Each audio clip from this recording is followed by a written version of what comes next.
사무엘상 16장 1절로 13절 말씀 우리 같이 읽습니다. 여호와께서 사무엘에게 이르시되 내가 이미 사울을 버려 이스라엘 왕이 되지 못하게 하였거늘 내가 그를 위하여 언제까지 슬퍼하겠느냐. 너는 뿔에 기름을 채워 가지고 가라. 내가 너를 베들레헴 사람 이새에게로 보내리니 이는 내가 그의 아들 중에서 한 왕을 보았느니라 하시는지라. 사무엘이 이르되 내가 어찌 갈 수 있으리이까. 사울이 들으면 나를 죽이리이다 하니 여호와께서 이르시되 너는 암송아지를 끌고 가서 말하기를 내가 여호와께 제사를 드리러 왔다 하고 이새를 제사에 청하라. 내가 내게 행할 일을 가르치리니 내가 내게 알게 하는 자에게 나를 위하여 기름을 부을지니라. 사무엘이 여호와의 말씀대로 행하여 베들레헴에 이르매 성읍 장로들이 떨며 그를 영접하여 이르되 평강을 위하여 오시나이까. 이르되 평강을 위함이냐. 내가 여호와께 제사하러 왔으니 스스로 성결하게 하고 와서 나와 함께 제사하자 하고 이새와 그의 아들들을 성결하게 하고 제사에 청하니라. 그들이 오매 사무엘이 엘리압을 보고 마음에 이르기를 여호와의 기름 부을 자가 과연 주님 앞에 있도다 했더니 여호와께서 사무엘에게 이르시되 그의 용모와 키를 보지 말라. 내가 이미 그를 버렸노라. 내가 보는 것은 사람과 같지 아니하니 사람은 외모를 보거니와 나 여호와는 중심을 보느니라 하시더라. 이새가 아비나답을 불러 사무엘 앞을 지나가게 하매 사무엘이 이르되 이도 여호와께서 택하지 아니하셨느니라 하니 이새가 산마로 지나가게 하매 사무엘이 이르되 이도 여호와께서 택하지 아니하셨느니라 하니라. 이새가 그의 아들 7을 다 사무엘 앞으로 지나가게 하나 사무엘이 이새에게 이르되 여호와께서 이들을 택하지 아니하셨느니라 하고 또 사무엘이 이새에게 이르되 내 아들들이 다 여기 있느냐. 이새가 이르되 아직 막내가 남았는데 그는 양을 지키나이다. 사무엘이 이새에게 이르되 사람을 보내어 그를 데려오라. 그가 여기 오기까지는 우리가 식사 자리에 앉지 아니하겠노라. 이에 사람을 보내어 그를 데려오매 그의 빛이 붉고 눈이 빼어나고 얼굴이 아름답더라. 여호와께서 이르시되 이가 그니 일어나 기름을 부으라 하시는지라. 사무엘이 기름 뿔병을 가져다가 그의 형제 중에서 그에게 부었더니 이날 이후로 다윗이 그 여호와의 영에 크게 감동되니라. 사무엘이 떠나서 라마로 가니라. 아멘. 할렐루야. 4월 마지막입니다. 일교차가 꽤 크지요. 아침에는 쌀쌀하고 낮에는 좀 따뜻한 날씨인데 건강에 유의하시기를 바랍니다. 하나님께 쓰임받는 사람 누구나 쓰임받고 싶어하죠. 오늘 본문은 유명한 사무엘 선지자가 이제 사울에 이어서 이스라엘 왕이 될 다윗에게 기름 부은 장면입니다. 물건도 사람도 눈에 띄어야 쓰임받죠. 나이를 먹고 보니까 물건을 잘 정리해 놓고 잘 두면은 나중에 못 찾아요. 그러니까 자꾸 눈에 보이는 데 두게 되는데 다른 사람이 보면 어지러 놓은 것처럼 보이는 거죠. 자꾸 눈에 띄게 이제 정리를 하고 눈에 띄는데 두게 됩니다. 너무 잘 보관하면 어디 둔지 몰라요. 나중에 어디다 뒀지? 한참 찾아 헤맵니다. 여러분, 오늘 사무엘상 16장을 통해서 하나님께서 사람을 선택하는 기준이 뭔가 우리는 너무너무 익히 알고 있죠. 나는 외모를 보지 않고 중심을 보느니라. 이 장은 하나님께서 다윗을 이스라엘의 다음 왕으로 기름 부으시는 장면을 담고 있는데 인간의 눈에 보기에는 전혀 왕감이 아니에요. 아버지 이새의 눈에 봐도 전혀 왕의 풍채나 모습은 도저히 다윗에게서 발견할 수 없습니다. 어린 목동 다윗이 하나님께 놀랍게 선택을 받습니다. 그 이유는 뭔가? 우리가 그 이유를 알자 하는 것이 오늘 설교의 중심입니다. 그 이유는 단 하나예요. 하나님은 그의 중심을 보았다라고 말합니다. 이미 하나님께서는 왕을 보았다라고 말하죠. 6절인가요? 네. 이미 기름 부을 자가 과연 주님 앞에 있도다 했어요. 그러면서 이제 이새 아들들 큰아들부터 차근차근 이렇게 선지자 앞을 지나갈 때 선지자가 기름 부으려고 하는데 여호와의 음성이 들립니다. 아니다. 패스. 아니다. 패스. 집에 있는 아들들을 다 불러 세웠는데도 기름 부을 왕의 후보는 없었어요. 그리고 이새에게 묻죠. 너희 아들들 이게 다냐? 그러니까 이새가 막내 아들, 그 말지 아들 못나니 그 친구가 지금 들에서 양을 지키고 있다라고 오늘 대답합니다. 사무엘은 하나님의 명령을 따라서 이제 순종하죠. 예루살렘에 가서 베들레헴의 이새의 집으로 갑니다. 하나님은 그의 아들 중 한 사람을 새 왕으로 세우겠다. 이새는 이에 사무엘 선지자는 가슴이 덜컹한 거죠. 지금 사울 왕이 버젓이 있는데 지금 선지자에게 가서 왕 될 사람에게 기름을 부으라 하니까 두려운 거예요. 얼마든지 왕으로부터 죽임을 당할 수 있는 일을 지금 선지자에게 시킨 거예요. 이새의 큰아들 엘리압을 보자마자 사무엘은 즉시 이 사람이 틀림없이 여호와께서 기름 부으실 자일 것이다 하고 생각했어요. 그도 그럴 것이 잘생겼거든요. 키도 크고 외모도 준수하고 풍채도 좋고 정말 왕의 모습이 어울릴 자였어요. 그러나 하나님은 사무엘에게 7절에서 이렇게 말합니다. 그의 용모와 키를 보지 말라. 이미 그를 버렸노라. 사람은 외모를 보거니와 나 여호와는 중심을 보느니라. 우리는 얼마나 자주 외모와 조건을 보고 사람을 판단합니까? 첫인상을 말하잖아요, 사람을. 야, 참 처음 봤는데 그 첫인상 참 괜찮더라, 좋더라. 중요하죠. 그러나 하나님은 오늘 외모의 어떤 조건도 판단하지 말라고 합니다. 특히 학벌, 직업, 배경, 모든 것들은 사람의 가치를 결정하는 듯 여겨지는 것이 세상입니다. 그러나 하나님은 다릅니다. 하나님은 사람의 속마음을, 중심을 보십니다. 그러면 하나님이 찾으시는 사람은 어떤 사람일까요? 오늘 이새의 아들 7명을 사무엘 앞에 차례로 지나가게 했지만 하나님은 모두 고개를 젓습니다. 마침내 사무엘에게 묻죠. 너희 아들들이 다 여기 있는 거냐? 분명히 하나님은 이미 이새의 아들 중에서 한 사람을 왕으로 택했다고 했는데 다 지나가는 거예요. 그때 이새가 말하죠. 막내가 있는데 지금 양을 치고 있어요. 아마도 아버지인 이새의 생각에도 기름 부어 왕을 세울 만한 후보로 다윗은 전혀 적합하지가 않았던 거예요.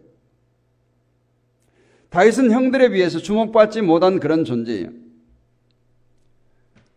집안일보다 들판에서 양을 돌보는 일을 맡은 말 그대로 무대 밖의 인물인 거예요. 아웃사이더예요. 그러나 하나님은 그 다윗을 보았습니다. 그리고 말씀하죠. 이 사람이니 일어나 기름을 부으라. 하나님 보시는 관점은 우리의 현재의 어떤 위치나 외모나 조건 이런 것들이 아니에요. 그 마음의 중심을 봅니다. 그 중심이 하나님을 향한 중심이 있는가예요. 다윗은 목동의 삶 가운데서도 하나님을 사랑했어요. 늘 하나님을 찬양했어요. 하나님과 교제하면서 나는 늘 여호와 그분만으로 만족함을 고백했습니다. 나의 목자라고 고백했어요. 어떤 사람이 하나님을 쓰임받는가? 첫 번째, 하나님께 잘 보여야 돼요. 잘 보인다는 것이 가식적으로 보이라는 거 아니에요. 오늘 우리가 청문회를 자주 보잖아요. 예전과 달리. 청문회가 이제 중계되고 그러니까. 어떤 이제 자리가 비면은 후보를 이렇게 내세워서 청문회를 합니다. 그 사람이 그 일을 잘 감당할 수 있는가? 흠결은 없는가? 과거에 어떤 삶을 살았는가? 이걸 낱낱이 캐 묻죠. 정말 청문회를 통해 깨끗한 사람을 찾기가 너무너무 힘든 것을 우리는 봅니다. 흠 없는 사람이 없거든요. 대기업에서 인재 채용에 어려움을 겪고 있어요. 신입사원들이 1년 내에 이직률이 20%가 넘는다고 합니다. 실컷 돈을 들여서 교육을 시켜놓으면 이제 부려먹을만 하면 회사를 그만두니까 손실이 많이 아니라는 거죠. 우수 인력이 들어와야 회사가 발전하는데 그렇지 못하다는 거예요. 또 취직하고자 하는 젊은이들에게는 대기업에 들어가는 것이 바늘구멍인데 회사 입장에서는 자기들과 맞지 않는다는 거예요. 마음에 들지 않는다는 거예요. 이러한 세상뿐만 아니라 하나님께서도 사람을 찾고 계십니다.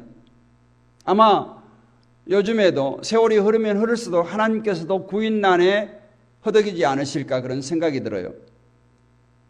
하나님 나라를 위해서 또 교회를 위해서 정말 신실한 일꾼을 찾기가 힘들다는 거예요. 하나님께서 높이 들어 세우셔서 쓰시고 싶어도 그런 그릇될 만한 사람들이 없다라는 거예요.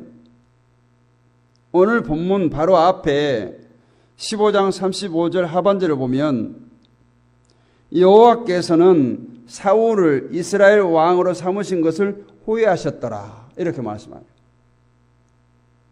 하나님께서 하신 일에 대해서 후회하는 장면이 유일해요, 성경에.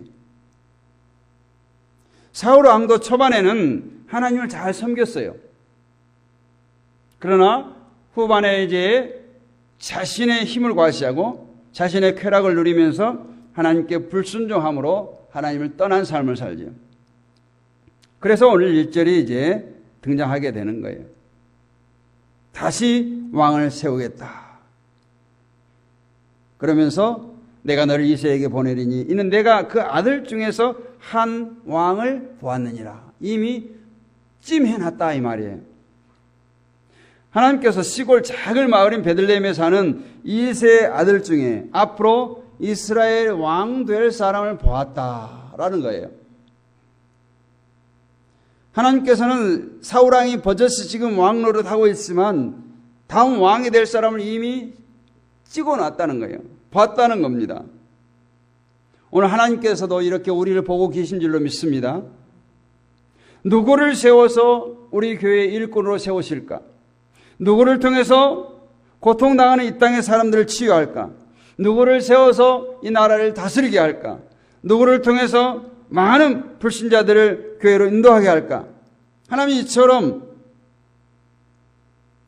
하나님의 사람을 찾고 계신다는 거예요. 누가 어떤 자리에 오르냐 하는 것은 우연이 아니에요. 하나님의 주도적인 계획 속에서 이루어집니다. 오래전부터 하나님께서 계획하신 것. 이삭은 쌍둥이를 낳았죠. 에서와 야곱을 낳았는데 에서는 하나님께 버림받고 야곱은 하나님께 쓰임받았습니다. 이처럼 우리는 버림받는 사람이 아니라 쓰임받는 사람들이 되기를 원합니다.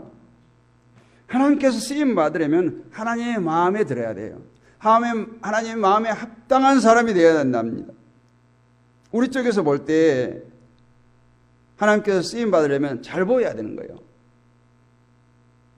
사람에게 보이려고 하지 말고 하나님께 잘 보이려고 하기를 원합니다. 하나님께서 보시기에 쓸만한 사람, 하나님께 잘 보이는 우리 성도들이 되셔서 정말 하나님 나라를 위해서 존귀하게 쓰임받는 우리 모두가 되기를 원합니다. 두 번째로 어떤 사람이 쓰임받느냐? 중심이 바로 선 사람이에요. 이제 사무엘 선지자는 하나님의 명을 받들어서 이새의 집으로 갔어요. 이새의 아들 중에서 누가 왕으로 세움받을 인물인가 눈여겨보고 면접을 합니다. 엘리압 보니까 정말 선지자의 마음에는 들었어요. 정말 풍채도 좋고 키도 크고 왕감이에요. 사무엘은 마음속으로 이 아이야말로 왕이 될 사람이다 생각했습니다. 그때 하나님께서 7절에 이미 그를 버렸노라. 이 버렸다는 뜻은 그냥 택했다가 버린 게 아니라 택하지 않았다는 뜻이에요. 의미예요. 그러면서 내가 보는 것은 너의 눈과 같지 아니한다는 거예요. 사무엘 선지자 너의 눈과 너의 시선과 너의 조건과 같지 아니하니 사람은 외모로 보거니와 나 여호와는 중심을 보느니라. 사람은 육체를 보고 외모를 보고 판단하지만 하나님은 그 마음의 중심을 보신다. 마음이 바른지 왜곡되어 있는지를 보십니다. 하나님이 쓰시는 사람은 이렇게 중심이 바로 선 사람이에요. 잘생기고 못생기고 이런 잣대가 아니에요. 키가 클 수도 있고 작을 수도 있어요. 하나님의 마음은, 하나님의 잣대는 마음이에요. 정신이에요. 영혼이에요. 건강한 마음, 건강한 정신, 건강한 영혼을 가진 사람, 하나님을 향한 뜨거운 열정을 가진 사람을 하나님은 찾고 계십니다. 사울 왕이 하나님께 버림받은 이유가 바로 이거예요. 사울의 마음이 하나님께로 향하지 않았다. 그 마음의 중심이 하나님으로 가득 차지 않았어요. 그래서 하나님께 불순종했어요. 그 마음에 하나님 중심이기보다는 자기 욕심이 중심이 되었어요. 다윗이 완벽해서 하나님 마음에 드는 사람은 결코 아니에요. 우리가 잘 알다시피 다윗도 연약한 사람 아니에요? 부족한 사람이요, 실수가 많은 사람이요, 죄를 저지른 사람이에요. 부족한 것이 인간의 특징이고 실수가 인간의 전공이에요. 그런데 어떻게 하나님의 마음에 드는 사람이 되었을까요? 하나님의 마음에 드는 사람은 첫 번째 성실해야 돼요. 아무도 보지 않는 곳에서도 하나님을 경외하고 하나님을 두려워하고 정직하게 살아가고 작은 일에도 성실하게 임하는 그 중심을 본 거예요. 다윗은 왕으로 기름 부음 받았지만 그냥 곧바로 왕이 된 거 아니에요. 오히려 더 오랜 기다림과 고난의 시간을 지나야 했습니다. 그러나 그 과정 가운데 자신의 중심을 지켰어요. 다윗의 시편을 보면은 날마다 하나님을 찬양합니다. 악기로 찬양합니다. 목동의 삶을 성실히 살아가요. 그리고 결국은 그를 이스라엘의 위대한 왕으로 세웁니다. 사무엘 선지자가 이새의 집에 왔을 때 형들 7은 다 사무엘 선지자와 함께 제사에 참석했어요. 그러나 막내 다윗은 들에서 양을 지키고 있었어요. 자신이 맡은 양떼를 치는 일을 잘 감당한 다윗. 이것이 바로 성실한 사람의 전형입니다. 뭐야, 나만 왜 왕따 시켜? 형들은 다 제사 자리에 참석시키면서 이렇게 불만을 품을 수 있지만 다윗은 그렇지 않았어요. 그뿐입니까? 전쟁터에 나가 있는 형들에게 먹을 것을 가져다 주라고 신부를 보냈을 때도 다윗은 군말하지 않고 그 위험한 전쟁터를 다녀옵니다. 사울왕이 악령에 시달릴 때 다윗은 왕을 위해서 수금을 연주하는 궁중의 악사로서 성실하게 섬겼습니다. 그런데 사울왕은 다윗의 인기가 자기보다 높아질 때 다윗을 시기해서 창을 던져 죽이고자 했어요.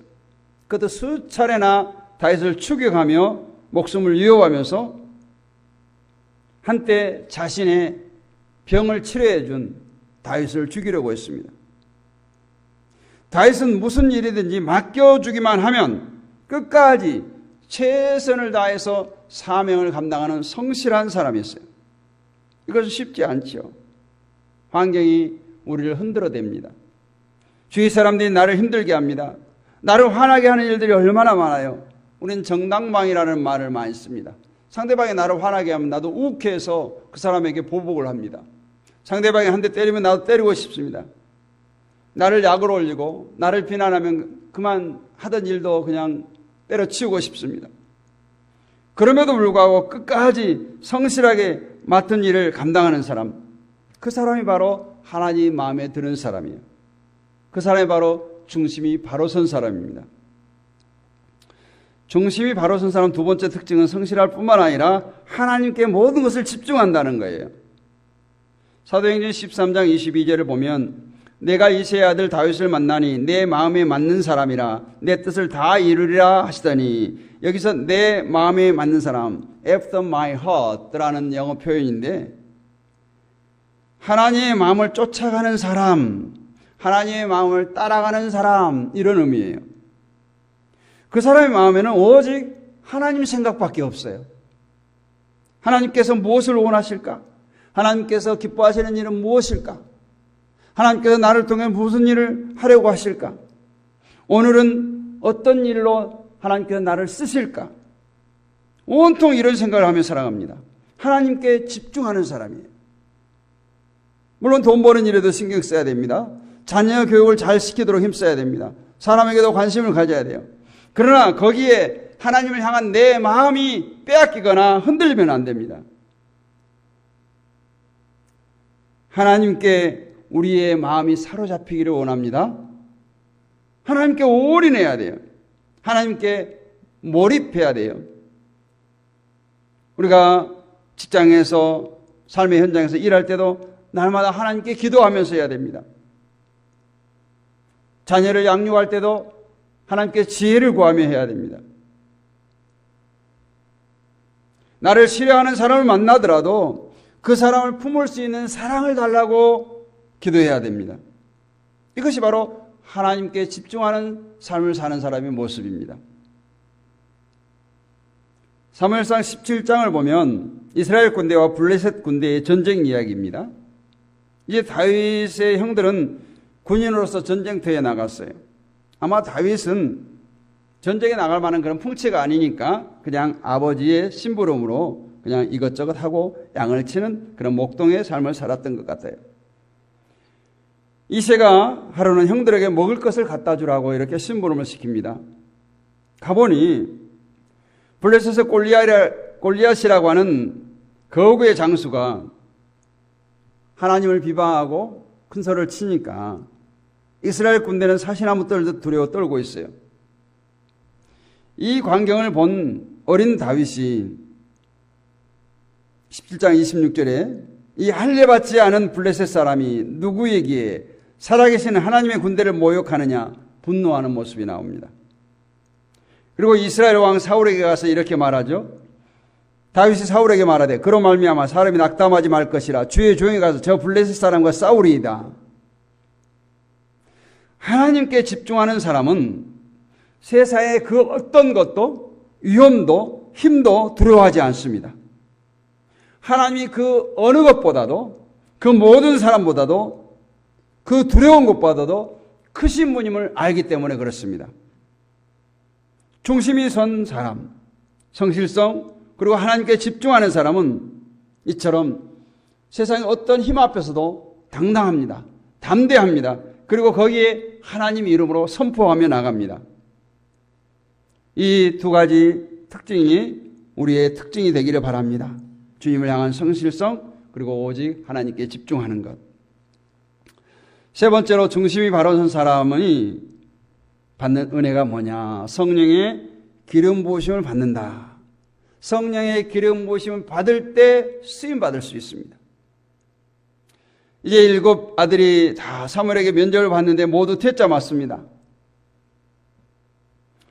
11절 또 사무엘이 이새에게 이르되 내 아들들이 다 여기 있느냐? 이새가 이르되 아직 막내가 남았는데 그는 양을 지키나이다.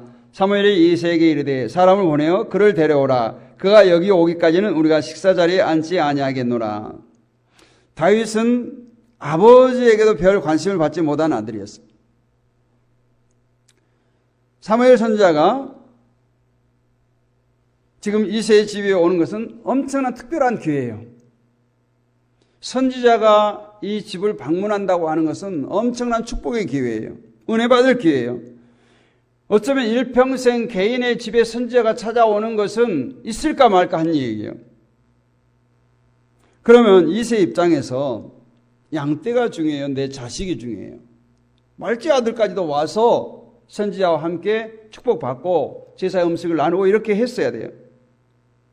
그런데도 아버지 이새는 이 막내둥이 다윗에게는 안중에도 없었어요. 그 은혜의 자리에, 그 축복의 자리에 부르지 않았다는 거예요. 막내를 제외한 나머지 7 아들만 불렀어요. 막내라고 하는 오늘 한글로 이렇게 번역되어 있는 히브리어의 언어의 뜻은 중요하지 않는 사람이에요. 옛날 우리 자식들 많이 나면 막내는 이름이 뭐예요? 막내 이름 뭐예요? 개똥이에요, 그냥. 그런 존재인 거예요. 존재감이 없는. 다윗은 집안에서 중요하지 않은 사람, 있으나 마는 한 사람이 바로 다윗 막내였어요. 적어도 아버지에게 그리고 그 형들에게는 그랬어요. 그러나 하나님에게는 가장 중요한 사람이었습니다. 그야말로 하나님의 마음에 쏙 드는 사람, 하나님이 찾으시는 사람이에요. 이것이 오늘 우리에게 바로 복음입니다. 우리가 가족들에게는 별로 중요하지 않은 사람, 인정받지 못하는 사람일 수도 있어요. 또한 많은 사람들에게 눈에 띄지 않은 한 사람일 수도 있습니다. 막내와 같은 사람일 수 있어요. 그러나 여러분, 사람들이 보기에는 중요하지 않은 사람이라고 할지라도 오늘 이스라엘의 왕이 되었다는 사실, 베들레헴이라는 작은 마을의 무명 시골 목동이 이스라엘 나라를 이끄는 목자가 되었어요. 그것도 우리가 다 알다시피 다윗의 시대는 태평성대를 이루었어요. 이것은 사도 바울이 고린도 교회에 보낸 편지에서도 말합니다.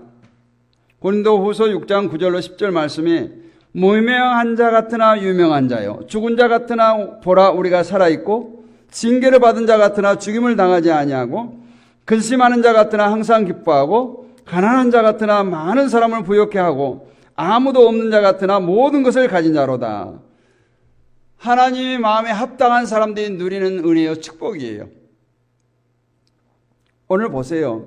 12절 보면 이에 사람을 보내어 그를 데려오매 그의 빛이 붉고 눈이 빼어나고 얼굴이 아름답더라. 여호와께서 이르시되 이가 그니 일어나 기름을 부으라 하시는지라. 여기 표현은 왕감은 아닌 거예요. 그냥 귀엽고 예쁘장하고 그냥 이런 거예요. 영문도 모르고 양을 치다가 헐레벌떡 달려온 다윗, 그 모습이 과연 오늘 빛이 붉고 눈이 빼어나고 얼굴이 아름답고 이랬을까요? 아마 흙먼지가 범벅이 되고 양의 그 똥 냄새가 나고 땀이 범벅이 되고 옷은 깨져지하고 냄새나는 모습으로 사무엘 선지자 앞에 섰지 않겠어요? 깨끗하게 목욕하고 멋진 옷을 차려입고 제사에 참석하려고 준비했던 형들과는 아주 대조적인 모습 아니겠어요? 이때 하나님께서 사무엘에게 말합니다. 이는 그니 일어나 기름을 부어라. 할렐루야. 이는 그니 this is he. 아까 6절에서 말씀했던 눈여겨보았던 그 아들이라는 거예요. 이 사람이 바로 내가 보아온 사람이다. 내가 찾은 사람이다. 이스라엘 왕으로 세우기로 계획한 사람이다. 오늘 주님께서 여러분을 보시고 이는 그니 말씀하시는 은혜가 있기를 원합니다. 사무엘이 다윗에게 기름을 부었더니 13절 이제 기름병을 가져다가 그의 형제 중에서 그에게 부었더니 이날 이후로 다윗이 여호와의 영에게 크게 감동되니라. 이 말씀이 중요해요. 이날 이후로 다윗이 여호와의 영에게 크게 감동되니라. 성령이 임했다라는 거예요. 성령이 임한 사람을, 성령이 충만한 사람을 하나님께서 쓰십니다. 성령의 생기가 들어올 때 어떤 역사가 일어납니까? 마른 뼈들이 살아나잖아요. 우리가 질곡 가운데 있는 사람들이 회복을 얻습니다. 누구에게 성령의 기름 부으심이 여호와의 영에게 감동이 있습니까? 중심이 바로 선 사람이에요. 오늘 우리에게 주시는 말씀입니다. 사랑하는 성도 여러분, 하나님은 오늘 또 우리 중심을 보고 계십니다. 우리 중심이 어떠한가? 세상에서 중요하게 여기는 외적인 조건이 좀 부족해도 낙심치 않기를 원합니다. 하나님은 지금 이 순간 조용히 하나님을 바라보고 하나님의 세미한 음성에 귀 기울이고 은혜의 자리에, 예배의 자리에서 믿음을 지키는 자를 택하시고 사용하실 줄로 믿습니다. 우리 일상 속에서 아무도 알아주지 않아요. 그래도 정직하십시오. 아무리 인정해 주지 않아도 성실하십시오. 하나님 앞에 마음을 지키십시오. 하나님은 그런 자를 찾아내시고 높이 세우십니다. 중요한 말씀으로 오늘 설교를 마칠 텐데, 하나님은 외모가 아니라 중심을 보십니다. 아멘. 하나님은 외모가 아니라 중심을 보십니다. 더 중요한 것은 그 중심에 누가, 그 중심에 뭐가 자리하고 있느냐예요. 사울은 그 중심에 자기 욕심이 자리했어요. 하나님은 그 중심을 보고 사울을 폐위시켰어요. 다윗은 그 중심에 하나님으로 가득 차 있어요.